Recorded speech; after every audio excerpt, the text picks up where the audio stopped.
L'Hebdo africain, notre rendez-vous hebdomadaire en partenariat avec le Timbuktu Institute. CEDEAO et transition vers un dialogue constructif, c'est le thème de notre rubrique aujourd'hui.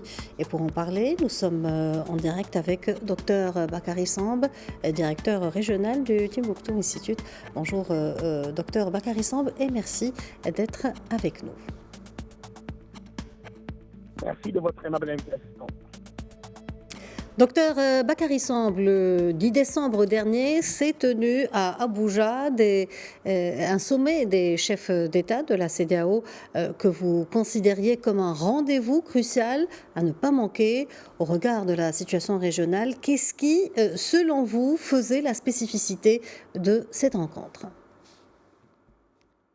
Oui, c'est forcément un sommet qui avait sa spécificité au regard des circonstances particulières dans lesquelles s'est tenu ce sommet à Abuja. Et il y a d'abord le fait que le statu quo s'installe dans la situation du Niger, avec le président Bazoum toujours détenu, les autorités actuelles semblant gagner de fait en reconnaissance internationale de la part notamment des États-Unis avec la présentation des lettres de créance de leur ambassadrice au général Kennedy, tandis que les Russes avancent aussi de leur agenda avec une délégation militaire de haut niveau arrivée récemment à Niamey. Ensuite, je crois que malgré les retards de la mise en œuvre des transitions, trois États, à savoir le Mali, le Burkina Faso et le Niger, ont entamé un processus politique qui évoluerait vers un nouvel ensemble sous-régional qui serait superposé à la CEDEAO, à savoir l'Alliance des États du Sahel. Et enfin, on dirait qu'il y a aujourd'hui une course contre la montre qui est désormais enclenchée pour éviter l'affaiblissement de la CEDEAO et à tout prix. Mais dans vos récentes sorties, vous insistiez sur, je vous cite, l'enjeu de pérennisation de l'architecture régionale de sécurité collective, suite notamment au lancement de l'Alliance des États du Sahel par le Burkina Faso, le Mali et le Niger. Quelles sont justement les préoccupations que vous sous-entendez par une telle déclaration ? Oui, ces préoccupations se justifient. Il faut savoir que parmi tant d'autres conséquences, l'Alliance des États du Sahel sur le contexte géopolitique et sécuritaire sous-régional et régional, on peut retenir une rupture à vision sous-régionale d'une Afrique de l'Ouest intégrée et prospère économiquement dans un contexte de paix et sécurité fondé sur la démocratie, la bonne gouvernance et le respect des droits de l'homme, où la prise du pouvoir par des moyens anticonstitutionnels serait bannie et où les différends entre les États seraient réglés de manière pacifique. Il est sûr que cette charte du Kakogoma, si elle était à un stade d'opérationnalisation, aura d'énormes conséquences.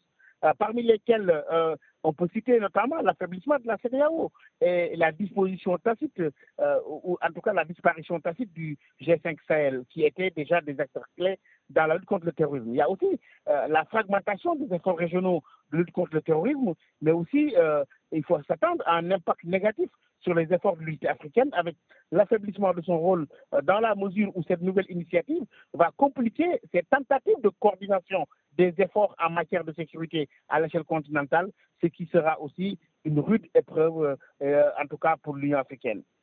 Docteur Bakary Samb, pourtant, il semble s'amorcer un début de dialogue, ou du moins d'efforts de la CEDEAO faisant un pas vers des régimes en transition. Pensez-vous que des concessions mutuelles sont possibles, ou bien pourrait-on espérer dans un futur proche un dialogue constructif afin d'apaiser les tensions et de mieux accompagner ces transitions?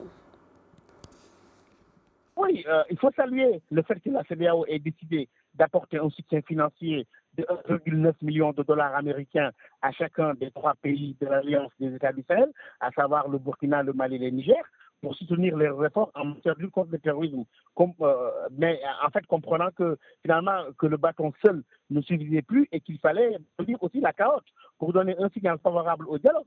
Et puis voilà que plus de 4 mois après le coup d'État, la CEDEAO a ouvert la voie à un allègement des sanctions contre le Niger avec des conditions, bien entendu, de transition courte avec le retour civil au pouvoir.